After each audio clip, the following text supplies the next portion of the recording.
property is seen as one of the best investments that one can make. However, the property market can be quite tricky. The tenant-landlord relationship is a complex one. And if you get the wrong tenant, you can end up crying tears. So to ensure you get the right tenant to get the best out of your investment, it's important to do your due diligence. So what to look out for before getting a tenant into your property?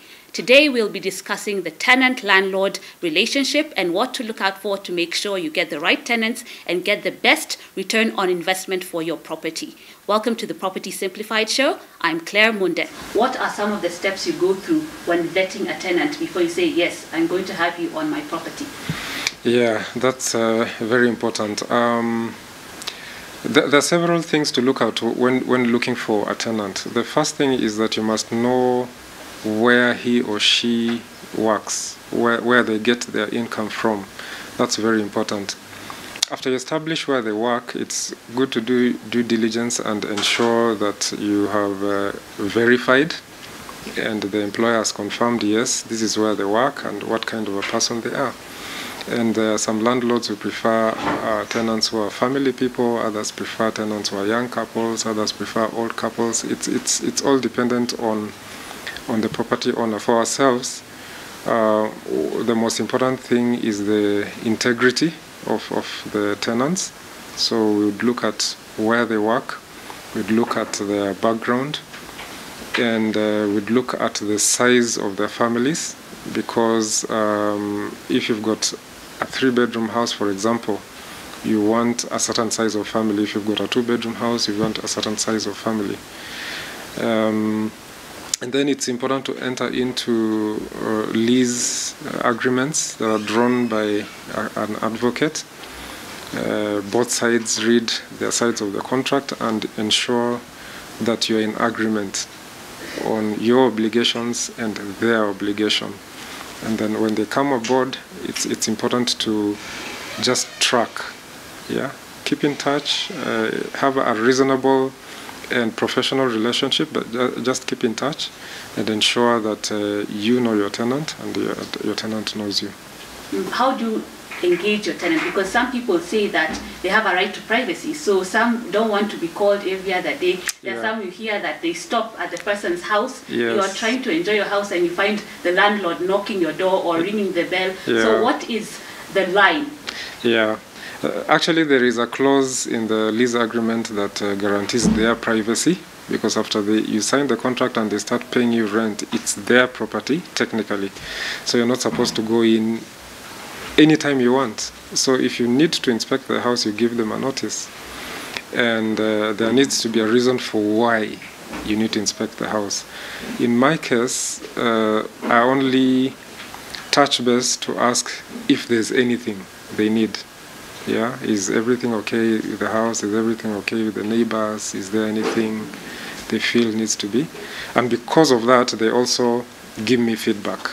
And they once in a while would drop a line and say everything is fine, or there's something wrong with the water, or there's something wrong with the toilet, and so on. So that kind of engagement, not an engagement where you show up to say, hello, I've come to visit. No. I think it's very clear in that lease agreement that they're entitled to their privacy. So we normally have that kind of relationship. And whenever there is anything, they are free to call. And if it is something that I need to attend to as a landlord, I would attend to it. If there's something that they need to address as tenant, then they would address. So what are the obligations of a tenant and what are the obligations of a landlord? Because sometimes you hear of tenants calling, oh, my water is not working, my toilet is not working, and yet maybe they're the ones who really spoiled it. So what is your role as a landlord, and what is the obligation of the tenant? As a landlord, our obligation normally is to take care of anything that is structural and anything that is occasioned by the state of the property. So, like for example, if there is a broken water line, the inlet into the house, that's my obligation. I'm supposed to get a plumber and fix it. If the tenant is using the house and breaks the cistern, for example, the toilet cistern, it is because of their use of the property, so they're supposed to make good. However, if they want me involved, I will be involved at their cost. But if it's something structural, I will do it at my cost. And again, back to the lease agreement, all those things are very clear, what they should and should not do. And as long as they have reached out and made clear what is happening, then you can always agree that this is my obligation and that is your obligation.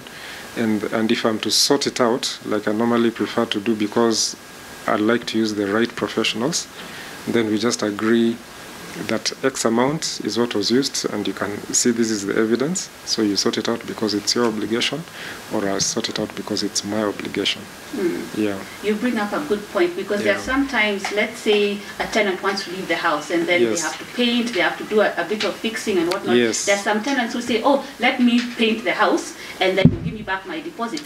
So should it be in the agreement that if there's fixing that needs to be done, it's me who will fix it? Or how do you go about that? Because there are some landlords who have complained that people use substandard paint, people use substandard fixtures. So how do you go about it so that it's very clear that if something breaks down in the house, I'm the one who is going to get the professional, but you're the one who's going to pay for it? Yeah, I think from experience of handling these tenants that are coming in and out over the years, it should be built in the lease agreement.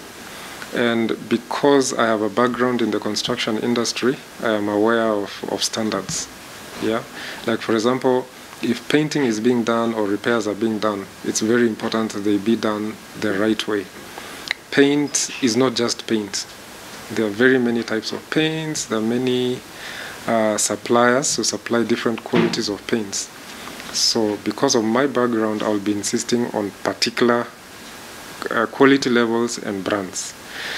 So we built it in, and we agree that in principle, a house should be repainted when you're moving out. Take it in the state in which you found it. So because we know how much paint is required, how much the painter is painted, and from where we're getting it, it's all science. The figures are there. So we just agree that when you're moving out, this is your obligation. You can do it if you use the right materials and people, or if you feel you're not comfortable with that, I'll do it and give you all the paperwork, and then we have the mathematics done, and then we part amicably. But at the end of the day, quality is very important, because you can find very, very substandard things or badly done work in your house. Like for example, if there's cabinets that have been broken or plumbing faucets that have been broken and not working, it's very important to get the right quality. Otherwise you mess up your house. Yeah. Yeah. Now give us your experience with tenants. Have you ever had troublesome tenants who you just made you regret the whole journey of owning property as an investment? Personally, thankfully, I have not had troublesome tenants. I think our vetting has borne fruit. We have gotten the right fit and set of people over the years. But unfortunately, my parents have had their fair share of problems in their property. Like for them, I think one of the issues they've had is, one, tenants would come in and have arrears of 2, 3, 4, up to 6 months, and they're being reminded to pay and they're not paying. And you reach a point where you're giving notice and they're not moving out. Yeah, or you have tenants who would come in and they had said they were a family of 5 people. And then 3, 4 months down the line, you realize it's a whole village living in your house. So, you see, that already is a breach of the lease agreement or the contract that you had. So, you have to start giving notices, or maybe just advise or request them to go back to the original agreement. They have also had tenants who completely deface the house, because you know you're not supposed to come and start fixing cabinets where they're not supposed to be, and painting funny colors and putting stuff. I mean, there are some houses you find even the tile work is spoiled because somebody ran the tap and forgot it over the weekend. So they've had a lot of that, and the mitigation has been, some of them you go to the rent tribunal to collect your rent, others you give notices or inform a lawyer to serve a notice and so on. So all those are some of the challenges that happen along that journey.